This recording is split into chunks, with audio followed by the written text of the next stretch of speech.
ورحمة الله وبركاته.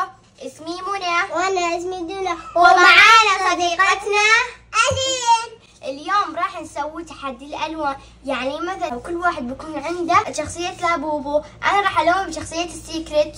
أنا بلون شخصية البنفسجي. أنا بلون شخصية البنفسجي والوردي. ويلا نبدأ.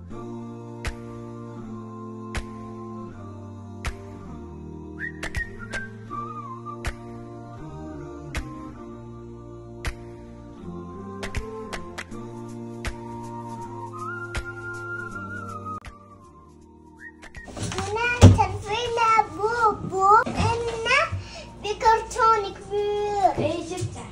في لابوبو كثير مرة.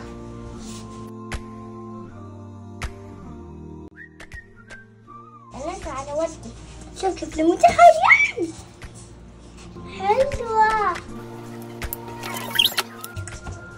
أول مرة يعني ألون لابوبو بهذا الشكل. أول مرة ألون بهذا اللابوبو بهذا الشكل. شوفوا اللابوبو حقنا. هنا راح تشوف نفس هذا، وألين بتشوف نفس هذا، صح؟ حطه هنا يتفرج معنا. شوف هو يتفقع. شوف كيف حتى أنا شوفوه لابوبو لابوبو لابو لابوبو. خلصت من الشنطة. وحيلا خلصت من الشنطة.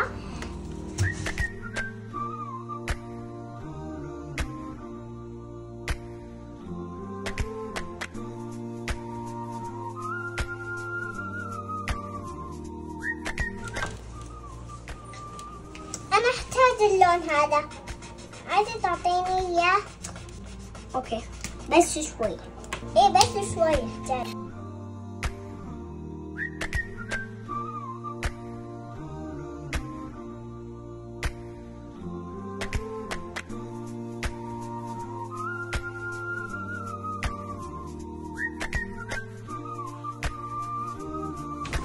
شوفوا رسمة الين. أصبر أوريها.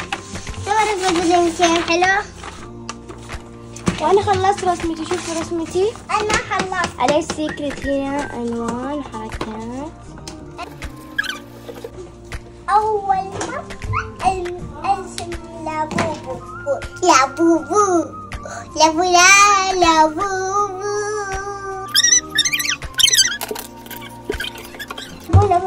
باي يا جماعة، أنا خلصت. خليهم هم بيسوون لحالهم. واللابوبة حقي مرة كيوت وأحلى لابوبة في العالم. شوفوا اللابوبة حقها. شوفوا يما، أنا كنت أبي هذا لكن يوم شفت وجهها حسيت هذا أحلى. بس شوفوا من أحلى، بنفسجي ولا الوردي؟ أنا أحب اللون البنفسجي لكن الشكل الوجه كان أحلى هذا. بس إنها أنا بشوفه كيف. والحين خلصت منه. بنظركم. باي.